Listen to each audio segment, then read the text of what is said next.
So here's the question that I want to answer in this video. Do I need to spend the money and get the flagship, the Samsung Galaxy S10?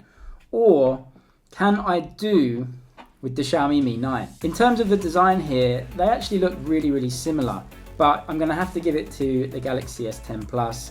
It is just a much more premium feeling, premium looking handset. But that's not taking anything away from the Xiaomi. Actually, the design on the Xiaomi is really great. I love the front design, the bezels are small, it's very modern. I think the actual design goes toe to toe with the Samsung, but just in the hand you can tell that the materials are just slightly greater, slightly more expensive on the Samsung. One thing I'll say about the Samsung is when you hold it, the weight of the phone is just dispersed really evenly, and it's just a really premium feeling, whereas on the Xiaomi it feels like maybe the top is a little bit heavier than the bottom because they've placed most of the components at the top, and it just feels like they've spent a little less time making that super premium feeling handset. But then of course we have to remind ourselves all the time about the price difference of these two phones. They both have AMOLED screens, and even though I will again give it to the Samsung here, the screen on the Xiaomi is, I think, an amazing screen and something that you'll be happy to have on a daily basis. It's bright, it's an AMOLED screen, it's not curved, which may be a big decision maker for you. Some people just don't like curved screens, and you have to have that with the Samsung. You don't have to have that with the Xiaomi. I really can't say anything bad about the screen on the Xiaomi. It's bright. The blacks are just totally deep black because it's an AMOLED. It's very sharp. Again, not quite as sharp as the Samsung, but I think in daily use, when you've just got one phone in front of you all the time, I really don't think there's much difference between them. They're both 6.4 inches, and actually when I was using the Samsung, if you just tip it to one side, you can see a little bit of green coming in at the edges. Obviously the quality of the screens is different, but just because you're paying all that extra money for the Samsung doesn't mean you're getting a perfect device. There are still some issues with the Samsung. What I will say is that the Samsung seems brighter, more colourful if anything, which is just crazy because the Xiaomi screen is just really colourful and bright with super dark blacks. It's a great screen on the Xiaomi, but the Samsung just edges it. Again, is that the reason why you want to spend double the money just to get a slightly better screen? Moving on to that front camera there, obviously there's a big difference in design between the Xiaomi and the Samsung. The Samsung for the first time has gone for that hole punch in the top right hand corner. The S10 Plus has that double cutout for the two front cameras there. You've got a front camera and an 8 megapixel depth sensor. I thought that that was an ultra wide sensor, but actually it's just a depth sensor. On the Samsung, when you take selfies, I must admit the camera is so clear on the front of the Samsung. It takes incredibly crisp and clear selfies, and the colors are really great on that. Another neat trick that you get on the Samsung is you can change the focal length. So you can go from a wide angle to a super wide angle. Now, when I was using it, the difference between the wide and the super wide, I guess you could say, is not that big. It was actually surprisingly small, so much though that I'm not really sure why the feature existed. You could maybe get an extra inch or so either side of yourself for your selfie. Maybe you can fit just one more person in there.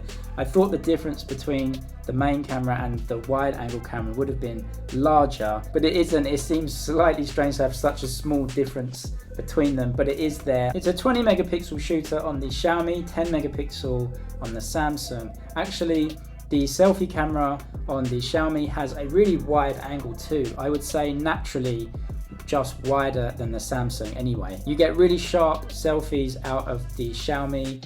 Out of these two, maybe the Samsung just edges it again. I think you just get slightly better colors, slightly better images. Obviously the sensor that Samsung use is slightly more expensive. It's only 10 megapixel, but you just get sort of more depth out of the images. In terms of the design of those two, I guess that's up to you. I quite like the teardrop notch of the Xiaomi, and I also quite like the hole punch notch of the Samsung. Just moving on to that back camera there, again the specs look so similar between these two phones. They both have triple cameras on the back. They both have a main camera, an ultra wide camera, and a zoom lens or a telephoto lens. There's a lot of differences between the camera units in terms of megapixels. The main camera on the Xiaomi has a 48 megapixel lens, whereas on the Samsung it's 12 megapixels. Because the Samsung has fewer pixels, it can have bigger pixels. Now what that means is that the Samsung will do much better in low light, and it should have more dynamic range. It should, but of course with such small sensors anyway, it doesn't always turn out that way. And actually we can see from other phones like the Google Pixel that it's about software in addition to the hardware. The wide angle lenses and the telephoto lenses also have slightly different megapixel counts. Nothing really too much that would make a huge difference. What I would say is the pictures out of the Xiaomi are the best that I've ever seen from any Xiaomi phone. But then again, the Samsung, that camera is just incredible. The wide angle is crazy wide. The zoom lens keeps so much sharpness, and something that they have that the Xiaomi doesn't is optical image stabilization. Now, because they're both using the same chip, they both offer very, very similar specs in terms of video, with ultra slow motion and 4K recording, but the Samsung will just have the edge with video and with low light because it has that optical image stabilization. It will help you take more usable images. So yes, the Samsung does edge it again, but I really can't say anything bad about the cameras on the Xiaomi. You have all of that functionality there. You have the wide angle, you have the telephoto, you have the main sensor, and that 48 megapixel sensor takes unbelievably sharp and crisp images. Another thing that I'll say is that the actual camera app between the Samsung and the Xiaomi is much better on the Samsung. You can slide and pinch into zoom all the way from the ultra wide to the zoom telephoto lens. You just pinch and zoom and it works, or you can use the slider as well. The way that the camera app works on the Samsung is much more high-end, much more intuitive. You can tell they've just spent much more time, effort, money on making that a really proper usable app. On the Xiaomi, it's just not quite as good. The super wide angle is a different button altogether. The 48 megapixel camera is actually a special setting that you have to turn on. It doesn't take 48 megapixel images all the time. Also, it's just a little bit slower when you're going between the cameras. Again, I would say the Samsung is better than the Xiaomi, of course, but it's probably not twice as good, even though it is twice the price. So I have talked about the Snapdragon. Obviously, both of these phones have exactly the same processor, Snapdragon 855. And with daily usage, and I have done some reviews of the Xiaomi and I've been gaming on it, this thing is incredible. It is so powerful and quick. There's absolutely no lag, and it works well in the Xiaomi with the 6GB version that I have. You're going to expect exactly the same thing out of the Samsung. I think on a daily basis, when you're using this as your actual phone, I don't think you're going to see any difference in performance when you're gaming or just using the phone normally between the Xiaomi and the Samsung. I was really surprised just how good, just how quick, just how powerful that Xiaomi is. Because they use the same processor, as I said, they have a lot of the same features. They have fast charging, they have wireless charging, they have under-screen fingerprint sensors. So this is just another area where the Xiaomi has on paper a similar spec, but again, the Samsung just outdoes it. So the Xiaomi 9 has an under-screen fingerprint sensor, and it just works every single time.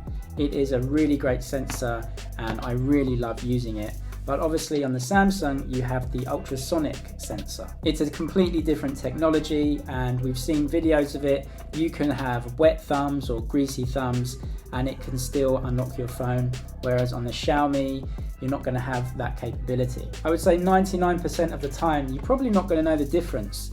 The Samsung sensor is more expensive, it's more high-end, but this sensor on the Xiaomi It just works every single time, as long as you don't have wet or greasy fingers. So that's another area where you pay more to get a slightly better technology in the Samsung, but I'm not sure on a daily basis whether you really need it. I'm a big fan of the fingerprint sensor on the Xiaomi. Again, I can't say anything bad about it. It's just that the Samsung just gives us a slightly more premium technology. Another area where I don't really understand what Samsung were doing is the power button. The power button on the S10 Plus is placed incredibly high up on the device. It, for me anyway, is just unreachable with one hand. So I have to shimmy my hand up, or maybe just hold the phone in my left hand and then just press the button with my other free hand. I often use the power button to just turn the screen off when I'm not using it, and it's perfectly positioned on the Xiaomi about just above halfway up the screen, exactly where my thumb goes. But on the Samsung, it's really high up there, and I just don't know why they put it so high up on the phone. In terms of the operating system, of course, both of them use Android, and then Xiaomi and Samsung both put their own user interfaces on top. What I would say is that Samsung just give us a slightly more rounded, slightly more integrated operating system. Obviously they have Samsung Pay. Xiaomi has a Pay version, although I don't think that you can use it outside of mainland China. So having the Samsung phone will definitely be easier for you to integrate with payment apps and other things. Of course, it's supported worldwide, whereas the Xiaomi may not integrate as well, but that may not be a massive problem for you anyway. There are ways around it, and if you use different apps, then it's not going to bother you. Alright, so it's pretty obvious that yes, the S10 Plus is a better phone than the Xiaomi. It is more premium. I would say that the design and the materials and just that extra bit of finesse go into the Samsung. However, I think with the Xiaomi, you're probably getting 70-80% of the functionality of the Samsung, but for a much cheaper price.